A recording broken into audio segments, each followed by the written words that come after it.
Bienvenue dans cette nouvelle édition de l'Africa Tonight à la une de l'actualité. Suspension des élections communales au Bénin. La CADHP a obtenu du régime l'annulation de ces dernières. Une suspension qui a initialement été requise par l'opposant Sébastien Ajavon. Le Zimbabwe célébrait ce samedi le 40aire de son indépendance, avec pour toile de fond la pandémie de Covid-19 qui secoue actuellement le pays. Les célébrations ont été annulées, mais le président Emmerson Mnangagwa s'est quand même adressé à la nation. Et en fin d'édition, nous prendrons la direction du Maroc. Alors que la pénurie de masques se fait ressentir à l'échelle mondiale, le royaume est en passe de devenir autosuffisant. Avec une production quotidienne de 5 millions de masques, les autorités pensent désormais à l'exportation. Mais avant de développer ces titres, 90 millions de francs CFA, c'est la somme que le Cameroun entreprend de mobiliser pour la reconstruction des régions anglophones. L'annonce a été faite par le Premier ministre Joseph Ndiongouté à l'occasion de l'installation du coordonnateur national du plan présidentiel de reconstruction et de développement des régions du Nord-Ouest et du Sud-Ouest. Le PPRD Nord-Ouest-Sud-Ouest vise à réhabiliter et aménager des infrastructures de base, la revitalisation économique et la promotion de la cohésion sociale. Dans cet objectif, le Cameroun peut ainsi compter sur plusieurs partenaires, à l'instar de la France. La France qui s'est engagée à donner une enveloppe financière de l'ordre de 40 milliards de francs CFA. Rebondissement dans le bras de fer opposant l'homme d'affaires Sébastien Ajavon et le gouvernement béninois. La Cour africaine des droits de l'homme et des peuples a obtenu du régime la suspension des élections communales et municipales initialement prévues le 17 mai prochain, conformément à la requête soumise par Sébastien Ajavon. Un sujet de la rédaction commenté par Inélie Claude Bessa. L'opposant béninois Sébastien Ajavon obtient auprès de la Cour africaine des droits de l'homme et des peuples la suspension des élections communales et municipales prévues le 17 mai au Bénin. Une décision rendue ce 17 avril par la juridiction continentale qui sonne comme une deuxième victoire pour l'homme d'affaires béninois et président d'honneur du Parti social-libéral. Le 20 décembre 2018, l'ancien patron du patronat béninois, aujourd'hui exilé en France et condamné à 20 ans de prison, avait déjà fait condamner son pays par la Cour africaine des droits de l'homme et des peuples. La juridiction avait alors ordonné l'arrêt immédiat de l'application de sa peine. Une décision jusque-là ignorée par l'État béninois qui maintient inscrite la condamnation de l'opposant sur son casier judiciaire. Le préjudice est immense, fait valoir l'homme qui n'a pu, en raison de cette condamnation, obtenir pour son parti le certificat de conformité nécessaire à la participation aux législatives du 28 avril 2019. Le nouveau code électoral béninois est clair. Pour être désormais candidat à l'élection présidentielle au Bénin, il faut le parrainage de 10% des députés et élus locaux, soit 16 députés ou élus communaux. Si l'ordonnance de sursis qui vient d'obtenir Sébastien Ajavon n'est pas respectée par l'État béninois, la participation de l'homme à la présidentielle de 2021 sera de facto compromise.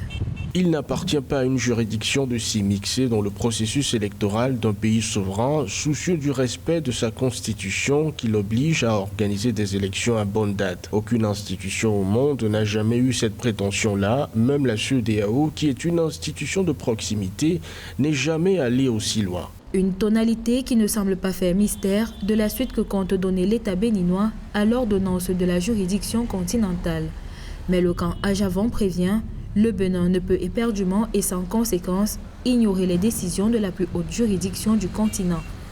La procédure prévue par le protocole de la Cour, la Charte africaine des droits de l'homme et des peuples et la Charte de l'Union africaine, cette procédure va être utilisée. Compte rendu sera fait. Je pense qu'il n'est pas dans l'intérêt d'un État de ne pas exécuter une décision de justice. Le fait de ne pas le faire ne fera que compliquer la situation, ne fera que aggraver la situation de l'État du Bénin. Et en plus, il y a l'image du pays.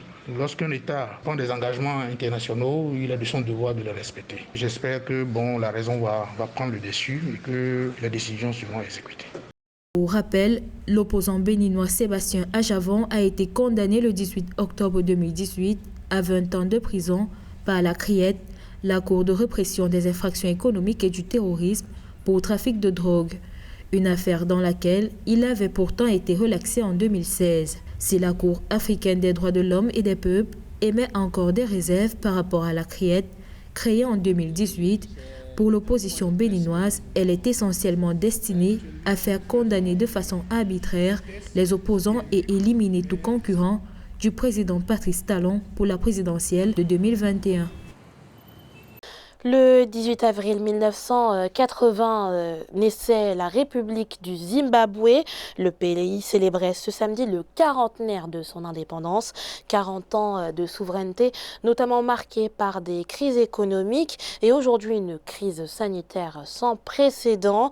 Et ce 3 ans après la fin de l'historique règne de Robert Mugabe sur le pays. Un sujet de la rédaction commenté par Aïssatou Bari. Le 18 avril 1980, l'Union Jacques des Britanniques laissait sa place à un drapeau où l'oiseau zimbabwéen, le jaune, le rouge, le vert et le noir s'entremêlent. Ainsi, le Zimbabwe était né. 40 ans plus tard, le président Emmerson Mnangagwa s'est adressé à sa nation.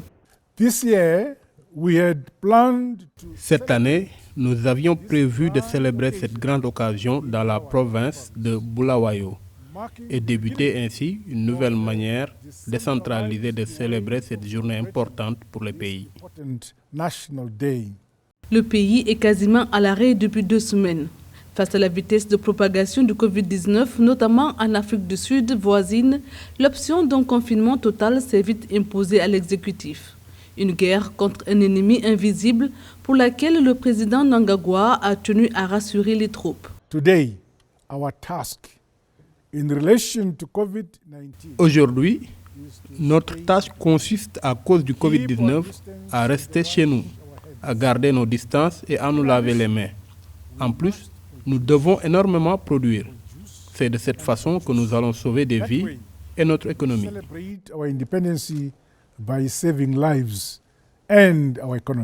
À l'instar du dollar zimbabwéen qui, pourtant réintroduit en 2019, se voit aujourd'hui concurrencé sur son propre terrain par le dollar et les autres devises étrangères, dans l'optique de limiter l'impact de la crise sanitaire actuelle sur l'économie déjà précaire du pays. Si les inégalités économiques sont les plus flagrantes, l'opposition dresse également un portrait peu glorieux de la gouvernance Mnangagwa.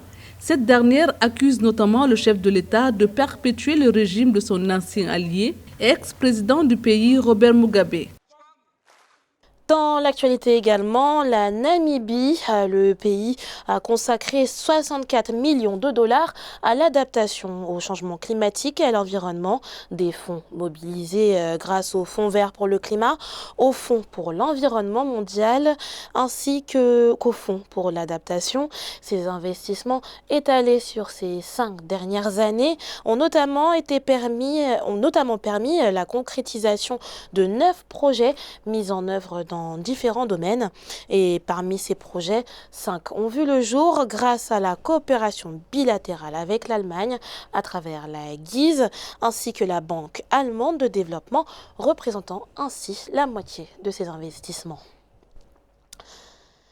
Contenir l'impact économique du Covid-19, une priorité pour le gouvernement algérien. Pour ce faire, l'exécutif va lancer une série de concertations tripartites avec le patronat ainsi que les syndicats. L'objectif est de trouver des pistes de solutions aux difficultés que pose le confinement aux entreprises. Un sujet de Fanny Mounichi, commenté par Philomène Tina. Des concertations tripartites face aux conséquences économiques du Covid-19.